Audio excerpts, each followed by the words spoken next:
Hello, welcome to EPG Pathshala. Today we are going to learn Module 4, that is Communication Process. After learning this unit, you will be able to understand the principles of communication, identify the components of communication, explain the process of communication, illustrate with examples the modes of communication, understand the theories of communication. So, let us begin with these objectives in mind. Communication is a two-way process. What is this communication exactly? When we exchange ideas, thoughts, information, intentions, feelings, emotions with any other individual or any other group, it is called communication. Communication may be verbal or non-verbal. It may be through any medium. It may be through the written medium, through the verbal medium, through the electromagnetic medium, your facial expressions, your gestures, all can communicate. That is, it gives some message which the other person understands, interprets in his own or her own way. Thus begins the communication cycle. So, today let us see what are the principles of communication first. There are many different channels through which we give and receive information. There are elementary principles which we all need to follow to be effective communicators. Whether it is an informal talk like speaking to a colleague or a formal mode of communication like addressing a conference or a meeting, writing a newsletter, article or formal report, the following basic principles apply. The first principle is clarity. Every communication must have clarity. A message that leaves the reader scratching his head is a failed message. Clarity springs from knowledge of the message. What you want to say, the method, how you want to say it, and the medium, what format you want to say it in. A lack of mindfulness in any one of these components affects the effectiveness of the message. The second principle is conciseness. Communication is founded on the principles of conciseness. This applies not just to the length of your message, but also its contents. Try to use short sentences and short words. Avoid jargon and words that send the reader to the dictionary. So, one's communication has to be concise and clear. The third principle is objectivity. Any communication must always have a purpose. This purpose must be apparent to anyone who glances through your message. Before you put a single word to paper, ask yourself, what am I trying to achieve with this message? This will help you to stay on course through the message creation process and effect a remarkable improvement in the message efficacy. The fourth principle is consistency. All communication must have consistency of tone, voice, and content. Imagine that you are reading a book that starts with a humorous satire on one page, a serious explanation on another, a serious medieval romance halfway through, and finally finishing as a supernatural comedy. Such a book will alienate the readers and leave them confused and even angry. Although you can stray from the set tone from time to time, a few humorous jokes can help lighten the mood. The overall theme must remain consistent. So, the tone of the book or the text that you want to communicate has to be consistent. The next principle is completeness. Each message must have a clear and logical conclusion. The receiver shouldn't be left wondering if there is more to come. The message must be self-sufficient, that is, it must hold good on its own without support from other messages. This is particularly apt for blog posts which often end abruptly and leave the readers scratching their heads. Many times while writing blogs, the individuals who do so leave them incomplete and then get on to some other work. Therefore, it is very important that there is completeness in whatever you do. Any message that you want to deliver has to be complete in itself. Relevancy. This is the next principle of communication. Every message sent out must be contextually cohesive with previous and future messages. The message must also be relevant and related. The next principle is audience knowledge. Your message must have a thorough understanding of your primary audience. Everything else, clarity, completeness, objectivity, results from your knowledge of your audience. Your message must reflect the age, education level, aims and objectives of your audience. This is possible only if you thoroughly know your receivers and can see things from their perspective, from their point of view.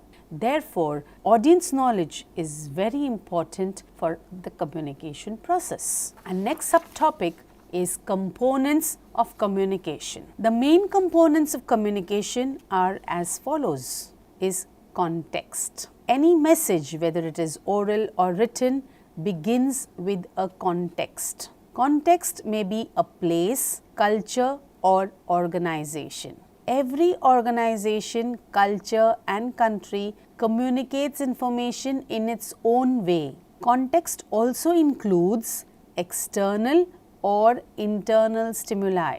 Meetings, letters, memos, telephone calls, fax, notes, emails and even a casual conversation are external stimuli. This external stimulus motivates you to respond, which may be oral or written. Internal stimuli includes opinions, attitudes, likes, dislikes, emotions, experience, education and confidence. The second component is the sender or encoder. An encoder is a person who sends the message. A sender makes use of symbols, they may be words or graphic or even visual aids to convey the message and produce the required response. The sender may be an individual, a group or an organization. The sender's views, background, approach, skills, competencies and knowledge have a great impact on the message. The receiver interprets a message depending on the verbal and non-verbal symbols chosen by the sender. The next component of communication is the message itself. Message is the information that is exchanged between the sender and the receiver. It is the key idea that the sender wants to communicate. Communication process begins with deciding about the message to be conveyed. It must be ensured that the main objective of the message is clear. The first task is to decide what you want to communicate and what would be the content of your message, what the main points of your message are, and what are the information to include. While writing the message, the encoder should keep in mind all aspects of context and the receiver, how he will interpret the message. Messages can be intentional or unintentional. Many times, very unintentionally also, we do give many messages through our non-verbal communication. It may be through your gestures, through your emotions, through your expressions, through your eyes,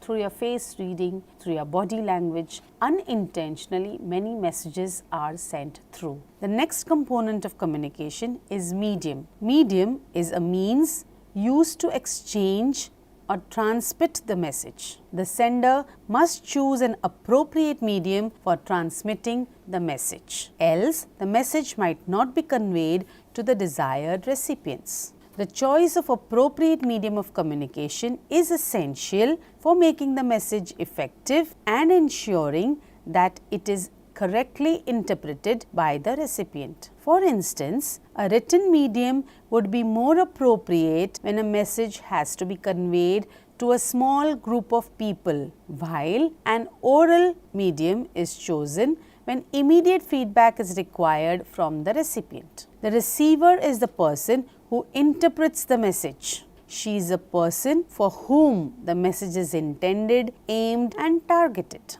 The degree to which the decoder understands the message is dependent upon various factors such as knowledge of the recipient, his perception, opinion, attitude, and personality. The receiver is also influenced by the context, internal and external stimuli. The next component of communication is feedback. Feedback is the response or reaction of the receiver to a message. Feedback may be a written or oral message. It may be an action or simply silence. Feedback helps the sender to know the efficacy of his or her message. It helps the sender in confirming the correct interpretation of message by the decoder. Thus, we have studied all components of communication.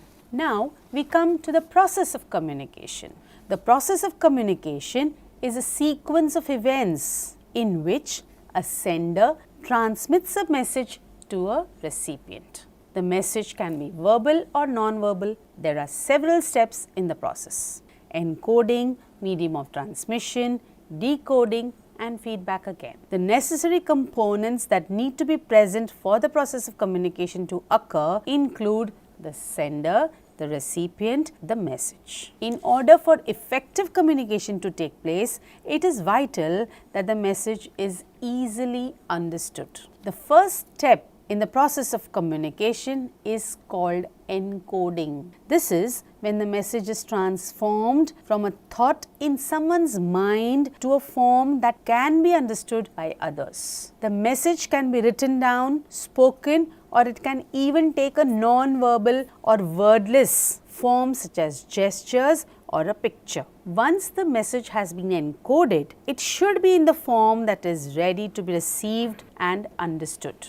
The second step in the process of communication is transmitting. After the message has been prepared for transmission, it needs to be sent. This part of the process of communication is called the medium of transmission. In this step, the sender selects the best method for sending the message and transmits it. For example, a written message may take the form of email or a business report that is printed out and hand delivered. A verbal message may be telephone conversation or a speech given before an audience. A non-verbal message such as a picture may be transmitted by posting it onto the internet or hanging it in a museum. The next step in the process of communication is decoding. Once the message has been transmitted, the next step in the process of communication requires decoding. This occurs once the recipient gets the message, examines and interprets it using prior knowledge and experience. In this manner, the recipient develops an understanding of the meaning of the message, which is partially based on his or her own background. And finally, feedback is the last part of the process, where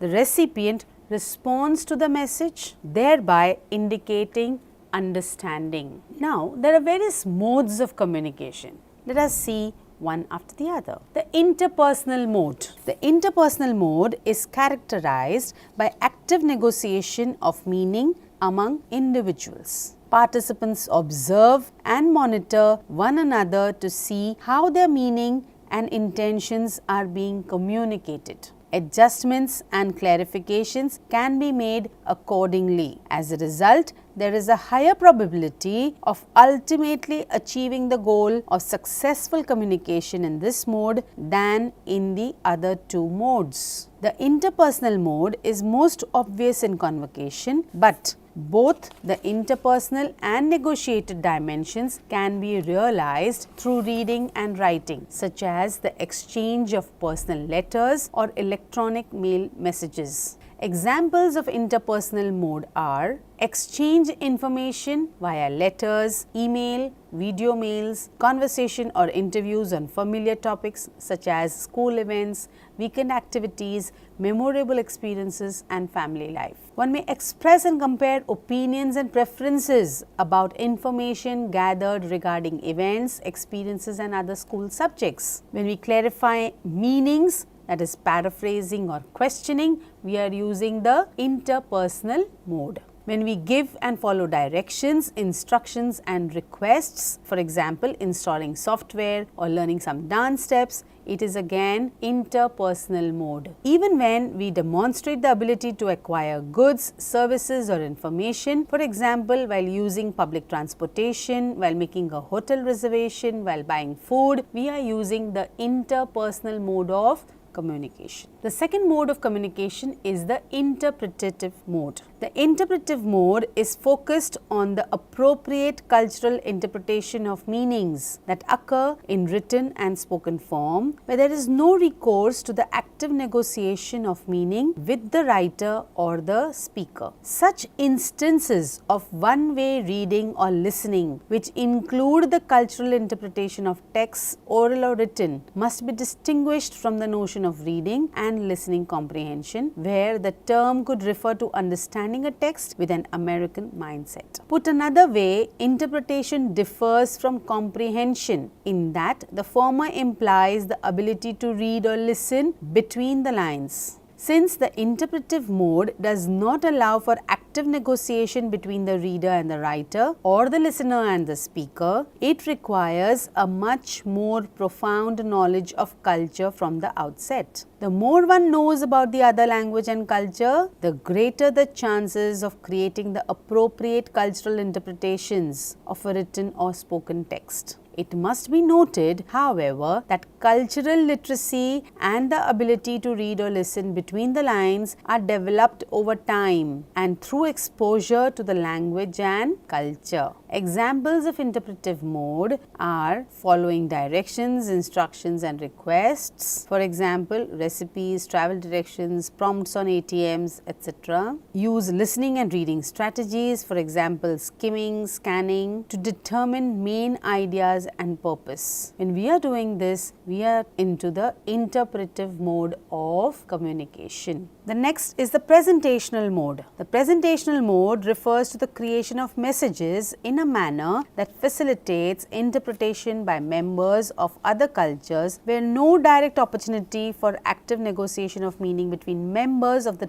two cultures exists. Examples of the one-way writing and speaking require a substantial knowledge of language and culture from the outset. Since the goal is to make sure that members of the other culture, the audience, will be successful in reading and listening between the lines. Examples of presentational mode: when we summarize information from authentic language materials and artifacts, for example, TV programs, articles from youth magazines, internet, videos, currency, and give personal reactions, it is called presentational mode. When we use information acquired from target language sources to solve everyday problems and situations, for example, using a newspaper to make plans to see a movie, we're using a catalog to shop for a birthday gift, watching a weather forecast to help plan an activity, we are using the presentational mode. When we create and present a narrative, for example, current events, personal experiences, school happenings, we are using the presentational mode. When we present differences in products and practices, for example, sports, celebrations, school life found in the target culture, we are using the presentational mode. When we apply age-appropriate writing process strategies in the pre-writing, drafting, revising, editing, publishing, we are using the presentational mode. Now, let us learn about theories of communication. There are many theories of communication. Here, we have tried to present a select few. The study of communication and mass media has led to the formulation of many theories, structural theories as well as functional theories. These theories believe that social structures are real and function in ways that can be observed objectively. Cognitive and behavioral theories tend to focus on psychology of individuals. Interactionist theories view social life as a process of interaction. Interpretive theories uncover the way people actually understand their own experience, and critical theories are concerned with the conflict of interests in society and the way communication perpetuates domination of one group over another. Now, let us see some of these theories one at a time. The communication accommodation theory elaborates the human tendency to adjust their behavior while interacting. The reason behind this behavior is explained as to control the social differences between the people interacting. People accommodate their communication activities to get approval and to set a positive image with whom they interact. The environment in which they are interacting also affects the communication behavior. There are two types of accommodation process explained in this theory. The two processes usually are dependent on the characteristics of the people interacting. One is the convergence, which is a process where people tend to adapt the other person's communication characteristics to reduce the social differences. This process is called convergence. The next process is divergence, which contradicts the method of adaptation, and in this context the individual emphasizes on the social differences and non-verbal differences between the people interacting. So, these are the two types of accommodation process explained in the communication accommodation theory. The second theory is cross-cultural communication theory, which refers to the communication between people who have differences in any one of the following: styles of working, age, nationality, ethnicity, race, gender, sexual orientation, etc. Cross-cultural communication can also refer to the attempts that are made to exchange, negotiate and mediate cultural differences by means of language, gestures and body language. It is how people belonging to different cultures communicate with each other. By accepting people and their differences and acknowledging that we don't know everything makes us open up to people and their differences results in the use of contextual information for better understanding. Seeking feedback and taking risks to open up channels of communication and being responsible for our feelings and actions goes a long way in ensuring that miscommunication is mitigated. Cross-cultural communication creates a feeling of trust and enables cooperation. The focus is on providing the right response rather than providing the right message. The next theory is the cultivation theory. The cultivation theory argues that the media generally presents an image of the world that does not reflect reality. Television images are an exaggeration or fantasy of what actually exists. There are a disproportionate number of handsome gentlemen, beautiful women, crime, wealth and violence in media. As a result, people end up perceiving the real world in a distorted manner and viewing actuality through a television perspective. Television offers a plethora of ideas and conceptions on a variety of social and cultural dynamics like race, gender, sexuality, etc. Over a period of time, a fixed image of various groups of people is formed and viewers start to absorb these ideas, which they often use as a map to navigate through life. This constant exposure to the media content cultivates specific values, beliefs, attitudes and desires in people. These newly perceived notions shape their perceptions of the world and they ultimately influence how others perceive them. People therefore end up unconsciously shaping their thought processes and behavior based on what they consume. Cultivation theory research views television as a system of messages and tries to understand its function and consequences on an audience. The next theory is the muted group theory. This is a critical theory concerning certain groups of people who remain powerless compared to the others. The muted group theory explains the cause of muteness, especially that of women in the society. The theory upholds a gender perspective where the male is the dominant class. When women come to social space, they face the most abusive language because women are considered to be less powerful than men. Men take more advantage by using the existing male dominant power in the social space and protect themselves from abusive language. In our society, most of the abusive language is feminine. Women being stereotyped is also seen in mass media and converted into popular culture. Women are portrayed as a sex symbol in most advertisements, even for male products. The perspective of males towards women has been narrowed down to either sexual or an emotional symbol. Thus, the muted group theory of communication brought to light how communication is affected due to this narrow perspective of the society. The muted group theory can be applied to understand the problems of the marginalized groups. The next and the last theory included in this module is the knowledge gap theory. This theory states that the infusion of mass media information into a social system increases the acquisition of information by the higher socio-economic segments faster than the lower socio-economic segments. This increases the gap in knowledge between the two. The higher economic class gains more benefits. A person of the higher economic class receives more education, which in turn increases his communication skill, and hence gathering information becomes easier for him. Along with this, reading, understanding and memory skills also become better. Thus, he understands the issues of various spheres better. A person with more education has more social integration. This helps him to counter various perspectives with better understanding. If the information services are not made equal for the entire society, this gap of information will increase over the years. Here we end up with the communication theories. Let us summarize this module for, that is, the communication process.